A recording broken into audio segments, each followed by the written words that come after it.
How now shall we live? New shoots from rotten wood. Quito is the capital of the small South American country Ecuador, with an average altitude of 2,852 meters. Although it is only 24 kilometers away from the equator, it has a pleasant climate and is like spring all year round. Historically, Quito was also an important European colonial town, and the old town of Quito has many magnificent buildings from the Spanish colonial period. As early as 1978, it was listed as a World Cultural Heritage by the United Nations.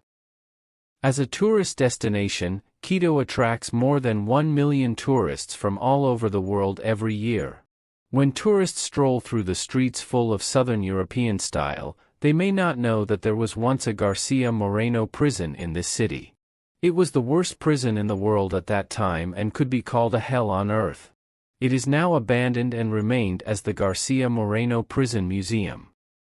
In December 1995, Charles Colson and some members of the Prison Fellowship went to Quito to visit the Garcia Moreno prison. This was what they saw. The main entrance of the prison was a small door at the top of a few steps. There were huge garbage dumps on both sides. The rancid smell was unbearable. The top of the steps was spattered with blood, and someone had been beaten and dragged over the threshold.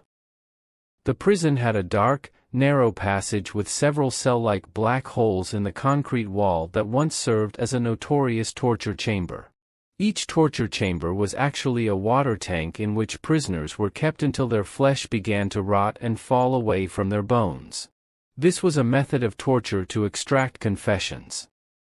The cells that were still in use at the time were dimly lit and had lime walls covered with mold. There were 4 beds made of iron plates hanging on the wall of each cell, but 12 people were imprisoned. They had to take turns sleeping or lie on the floor covered in dirt and sewage. There were no pipes in the cells and the air smelled foul.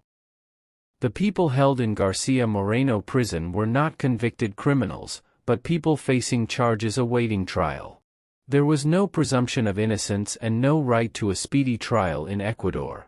Detainees might have to wait 4 to 5 years for trial. If there was no one outside fighting for his rights or bribing officials, the wait would be even longer. There were people at every level who could be bribed. In such a system, the poor were powerless and were easily forgotten once locked up.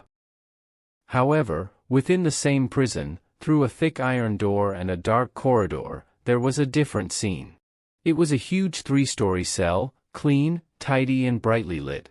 There is an altar-like place at the end of the corridor, with a huge cross on the wall.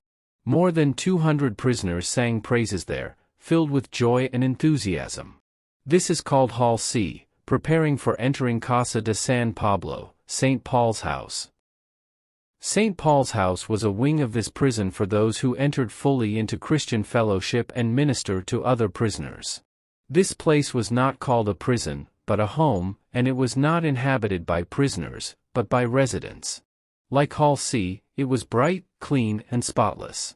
Residents studied the Bible together and served one another under the leadership of Protestant ministers and Catholic priests. Hall C and St. Paul's House were both part of the Garcia Moreno prison and were entrusted to the Prison Fellowship according to an agreement several years ago. The man leading this ministry was Jorge Crespo. He was once a well-known political figure in Ecuador. He was imprisoned twice during the democratic movement, helped draft the constitution, and came third in the presidential election. He also found time to write and published poetry and literary criticism, earning reputation as a writer and politician.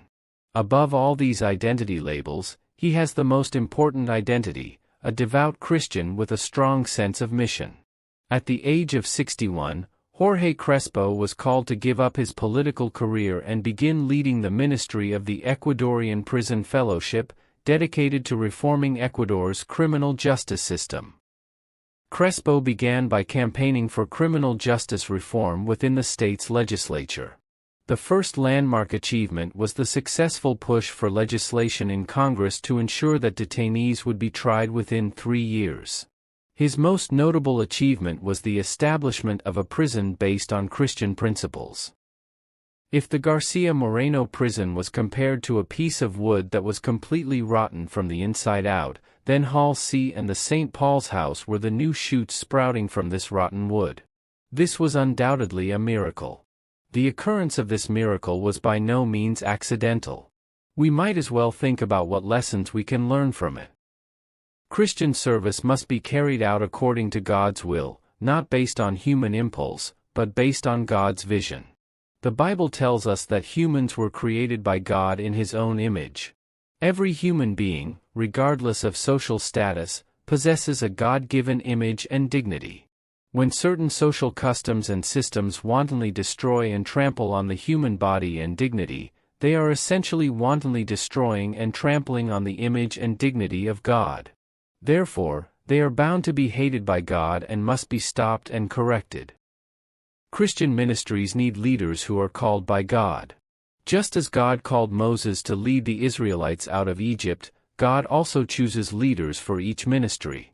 Those who are called usually possess the qualities needed to lead the ministry. First of all, that person must fear God, be able to listen to the voice of the Holy Spirit, and be willing to obey the leadership of the Holy Spirit.